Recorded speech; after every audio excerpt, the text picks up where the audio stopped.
মাটির গভীরে তেলের অফুরন্ত ভাণ্ডার, অথচ সাধারণ মানুষের পকেটে এক টুকরো রুটি কেনার সামর্থ্যও নেই। যে প্রেসিডেন্ট একসময় রাষ্ট্র ক্ষমতার কেন্দ্রবিন্দুতে ছিলেন, দেশের চাবিকাঠি যার হাতে, আজ তিনি মার্কিন ডেল্টা ফোর্সের হেফাজতে নিউ ইয়র্কের এক ভয়ঙ্কর কারাগারে বন্দী। এক ভয়াবহ পতনের গল্প, প্রাচুর্য থেকে নিঃস্বতায় নামার ইতিহাস। বিশ্বের সবচেয়ে বেশি তেল মজুদ থাকা দেশ ভেনেজুয়েলার ভাগ্যে কিভাবে এই ধরনের শ্বাসরুদ্ধকর ট্র্যাজেডি নেমে এলো, সেই প্রশ্নই এখন ঘুরপাক খাচ্ছে বিশ্বজুড়ে। বিস্তারিত দেখুন ডেস্ক রিপোর্ট। ভেনেজুয়েলার নাম উচ্চারিত হলেই কল্পনায় ভেসে ওঠে তেলের অফুরন্ত ভাণ্ডার। মাটির নিচে সৌদি আরবের চেয়েও বেশি কালো সোনার মজুদ থাকা এই দেশটির তো হওয়ার কথা ছিল বিশ্বের সবচেয়ে সমৃদ্ধ রাষ্ট্রগুলোর একটি, কিন্তু বাস্তবতা সম্পূর্ণ উল্টো। ভাগ্যের নির্মম পরিহাসে আজ ভেনেজুয়েলা এক গভীর মানবিক সংকটের প্রতিচ্ছবি। যে দেশের মানুষ স্বাচ্ছন্দ্যপূর্ণ ও সম্মানজনক জীবনযাপনের অধিকারী হওয়ার কথা ছিল, তারাই এখন ন্যূনতম একবেলা খাবারের জন্য প্রতিদিন সংগ্রাম করে যাচ্ছে। আল জাজিরার তথ্য মতে, মুদ্রার উল্টো পিঠে ভেনেজুয়েলা এখন এক অন্ধকার গহ্বরে নিমজ্জিত। 2000 সাল থেকে চলা অর্থনৈতিক মন্দা, সাবেক প্রেসিডেন্ট হুগো সাবেজের আমলে নীতিগত ভুল এবং বর্তমান প্রেসিডেন্ট নিকোলাস মাদুরোর উপর পশ্চিমা বিশ্বের কঠোর নিষেধাজ্ঞার জাতাকলে পিষ্ট হয়ে দেশটি এখন আক্ষরিক অর্থেই দেউলিয়া।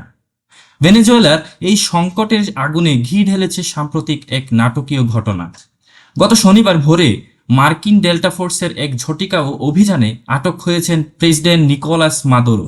এক সময়ের ক্ষমতাধর এই রাষ্ট্রপ্রধানকে এখন রাখা হয়েছে নিউ ইয়র্কের ব্রুকলিনে অবস্থিত মেট্রোপলিটন ডিটেনশন সেন্টার এমডিসিতে। যে হাত একসময় পুরো দেশ শাসন করত, সেই হাতে এখন মাদক পাচার ও অস্ত্র চোরাচালানের হাত কড়া। মাদুরোকে যে এমডিসি কারাগারে রাখা হয়েছে, সেটি বিশ্বের অন্যতম ভয়াবহ বন্দিশালা হিসেবে পরিচিত। গিলসিন ম্যাক্সওয়েল কিংবা পিডিডির মতো হাই প্রোফাইল বন্দীদের এই নরকতুল্য স্থানে রাখা হয়েছিল।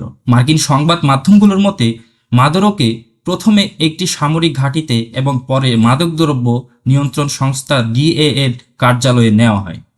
যদিও মাদুরো বরাবরই এসব অভিযোগ অস্বীকার করেছেন, তবে আগামী সপ্তাহে তাকে ম্যানহাটন ফেডারেল আদালতে বিচারের মুখোমুখি হতে হবে।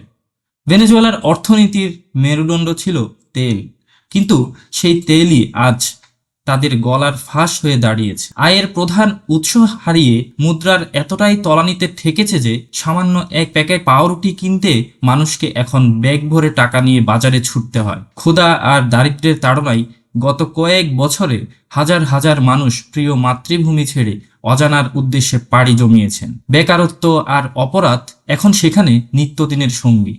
প্রাকৃতিক সম্পদের দিক থেকে ভেনেজুয়েলা এখনও বিশ্বের শীর্ষ ধনী দেশগুলোর একটি, কিন্তু ভুল নেতৃত্ব, ক্ষমতার দ্বন্দ্ব আর রাজনৈতিক প্রতিহিংসার জালে আটকে পড়ে দেশটি আজ কার্যত এক অচল রাষ্ট্রে রূপ নিয়েছে।